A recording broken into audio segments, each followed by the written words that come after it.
15 अगस्त 1971 रात के करीब 1 बज रहे थे। जगह थी पूर्वी पाकिस्तान, जो कि आज के बांग्लादेश का चटगांव बंदरगाह। पूरा शहर गहरी नींद में था।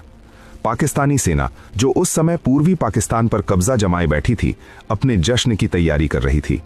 14 अगस्त को पाकिस्तान का स्वतंत्रता दिवस था और ठीक अगले दिन एक अजीब सी खामोशी छाई हुई थी। बंदरगाह पर बड़े बड़े मालवाहक जहाज खड़े थे। इनमें से कई जहाज अमेरिका और चीन से आए थे, जो पाकिस्तानी सेना के लिए हथियार, गोला बारूद और राशन लेकर आए थे। बंदरगाह की सुरक्षा इतनी कड़ी थी कि वहां एक परिंदा भी पर नहीं मार सकता था। सर्च लाइट्स पानी की सतह को चीर रही थीं, रडार घूम रहे थे, पहरेदार मशीन गन्स के साथ तैनात थे। तभी एक के बाद एक लगातार धमाके। पानी की सतह अचानक ऊपर उठने लगी। जो जहाज लोहे के बने थे, जिन्हें डुबाना नामुमकिन माना जाता था, वो ताश के पत्तों की तरह बिखरने लगे। MV अल अब्बास जैसा विशाल जहाज, जिसमें हजारों टन विस्फोटक भरा था, बीच से टूट गया। पाकिस्तानी सेना में हड़कंप मच गया। सायरन बजने लगे। हवाई हमला की चिल्लाने की आवाजें आने लगी। एंटी एयरक्राफ्ट गन्स ने आसमान की तरफ आग उगलना शुरू कर दिया। उन्हें लगा कि शायद भारतीय वायुसेना ने रात के अंधेरे में हमला कर दिया है, लेकिन आसमान खाली था। न कोई फाइटर जेट, न कोई बॉम्बर प्लेन। फिर उन्हें लगा कि शायद भारतीय पनडुब्बियों ने पानी के नीचे से टॉर्पीडो दागे हैं। सोनार चेक किया गया, लेकिन पानी के नीचे भी कोई पनडुब्बी नहीं थी। न आसमान में दुश्मन, न पानी के नीचे कोई मशीन। फिर ये जहाज डूब कैसे रहे थे? वो कौन था जो पाकिस्तान की नाक के नीचे उनकी सबसे सुरक्षित जगह पर तबाही मचाकर बिना एक भी गोली चलाए गायब हो गया? ये कहानी किसी फैंटम या भूत की नहीं है। ये कहानी है उन मुट्ठी भर निडर नौजवानों की, जिन्होंने सांस रोककर, मौत को गले लगाकर दुनिया के इतिहास का सबसे खतरनाक साइलेंट वॉर यानी खामोश युद्ध लड़ा। नमस्कार दोस्तों, आज हम पानी की गहराइयों में छिपे उस राज से पर्दा उठाएंगे जिसे ऑपरेशन जैकपॉट के नाम से जाना जाता है। एक ऐसा मिशन जिसने 1971 की जंग का रुख ही मोड़ दिया। इस घटना की जड़ें उस रात से कुछ महीने पहले मार्च 1971 में गड़ी थीं। पाकिस्तान 2 हिस्सों में बटा हुआ था, पश्चिमी पाकिस्तान और पूर्वी पाकिस्तान। हुकूमत पश्चिम की थी, लेकिन संसाधन और जनता पूर्व की। जब पूर्वी पाकिस्तान ने अपनी आवाज उठाई, तो जवाब में उन्हें मिला ऑपरेशन सर्च लाइट। ये एक नरसंहार था। पाकिस्तानी सेना ने अपने ही लोगों पर गोलियां चलानी शुरू कर दी। ढाका यूनिवर्सिटी से लेकर गांवों तक लाशों के ढेर लग गए। जान बचाने के लिए लाखों शरणार्थी भारत की तरफ भागने लगे। भारत की प्रधानमंत्री इंदिरा गांधी और सेना प्रमुख जनरल सैम मैनेकशॉ के सामने एक बड़ी चुनौती थी। भारत सीधे तौर पर युद्ध नहीं छेड़ सकता था, क्योंकि अंतर्राष्ट्रीय दबाव बहुत ज्यादा था, लेकिन हाथ पर हाथ धरे बैठना भी मुमकिन नहीं था। शरणार्थियों का बोझ भारत की अर्थव्यवस्था को तोड़ रहा था। हमें कुछ ऐसा करना था जो दुश्मन को अंदर से खोखला कर दे, उसकी सप्लाई लाइन काट दे, क्योंकि कोई भी सेना भूखे पेट या बिना गोलियों के नहीं लड़ सकती। और पाकिस्तान की सारी सप्लाई, तेल, हथियार, राशन समुद्र के रास्ते जहाजों से आती थी। अगर इन जहाजों को रोक दिया जाए तो पाकिस्तानी सेना अपने आप घुटनों पर आ जाएगी। लेकिन सवाल ये था, ये करेगा कौन? भारतीय नेवी अभी खुले तौर पर युद्ध में नहीं उतर सकती थी।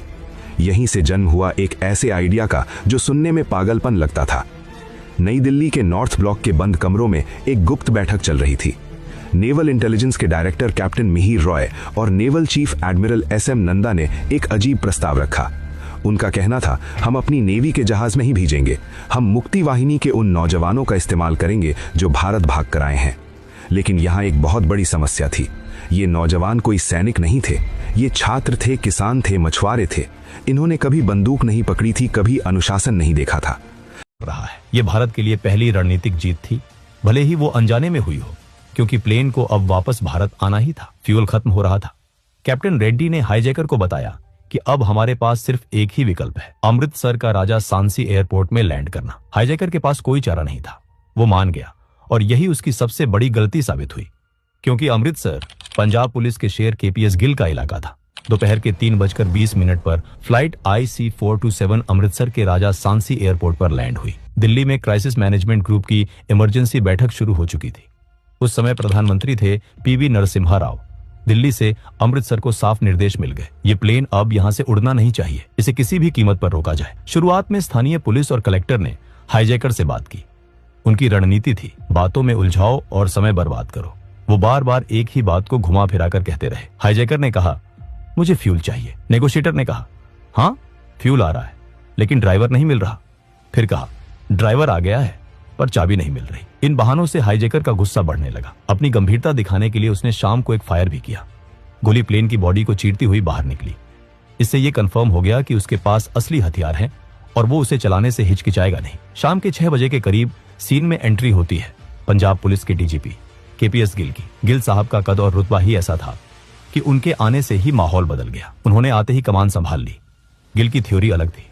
वो हाईजैकर से रिक्वेस्ट नहीं कर रहे थे, वो उस पर हावी हो रहे थे। जब हाईजैकर ने रेडियो पर चिल्लाया तो गिल ने उसे डांट दिया। उन्होंने उसे यह एहसास दिलाया कि इस एयरपोर्ट पर हुक्म उसका नहीं बल्कि गिल का चलता है। गिल उसे थका रहे थे।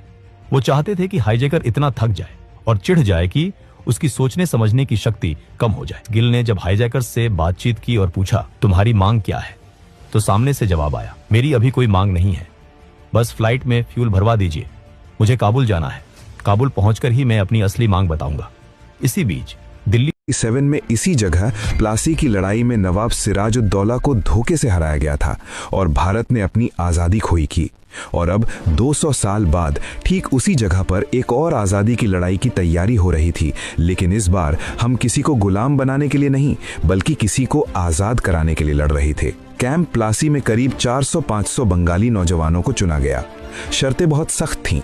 तैरना आना चाहिए, सीने में दम होना चाहिए और वापस न लौटने का डर नहीं होना चाहिए। कमांडर सामंत और उनके साथियों ने इन लड़कों की ट्रेनिंग शुरू की। ये कोई आम ट्रेनिंग नहीं थी।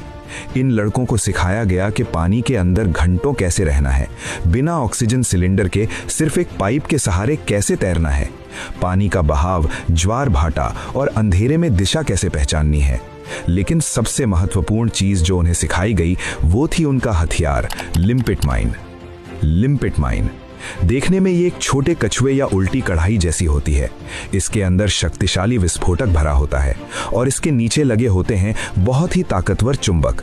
कमांडोज को सिखाया गया कि उन्हें तैरते हुए दुश्मन के जहाज के नीचे जाना है, पानी के अंदर ही जहाज के पेंदे यानी लोहे की सतह पर इस माइन को चिपकाना है। ये चुंबक इतना तेज होता था कि एक बार चिपक गया तो उसे हाथ से निकालना नामुमकिन था। लेकिन खतरा इसमें नहीं था, खतरा था इसकी टाइमिंग में। माइन लगाने के बाद कमांडो को वहां एक सेफ्टी पिन खींचनी होती थी। पिन खींचते ही एक केमिकल रिएक्शन शुरू हो जाता था जो डेटोनेटर को एक्टिवेट करता था। लेकिन ये रिएक्शन पानी के तापमान पर निर्भर करता था। कभी कभी ये 30 मिनट में फट सकता था, कभी 2 घंटे में। सोचिए, आप पानी के नीचे हैं, आपके हाथ में एक बम है, आप उसे जहाज पर चिपका रहे हैं और आपको पता है कि अगर थोड़ी सी भी गलती हुई या टाइमर जल्दी चल गया तो आपके शरीर के चीथड़े उड़ जाएंगे और पानी का रंग लाल हो जाएगा। ये सुसाइड मिशन से कम नहीं था। अगस्त का महीना आ गया। मानसून अपने पूरे जोर पर था। नदियां उफान पर थीं। ट्रेनिंग पूरी हो चुकी थी। अब इम्तिहान की घड़ी थी। इन 400 कमांडोज को छोटे छोटे ग्रुप्स में बांटा गया और बॉर्डर पार करवाकर पूर्वी पाकिस्तान के अलग अलग ठिकानों पर भेज दिया गया। उनके निशाने 4 प्रमुख बंदरगाह थे। चटगांव बंदरगाह सबसे बड़ा और अहम, मोंगला, चांदपुर और नारायणगंज। ये कमांडोज अपने टारगेट के पास पहुंचकर छिप गए। वो लोकल मछुआरों के भेष में थे।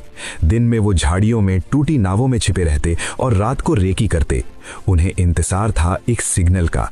ये सिग्नल उन्हें कैसे मिलता? मोबाइल फोन थे नहीं, वॉकी टॉकी पकड़े जाने का डर था।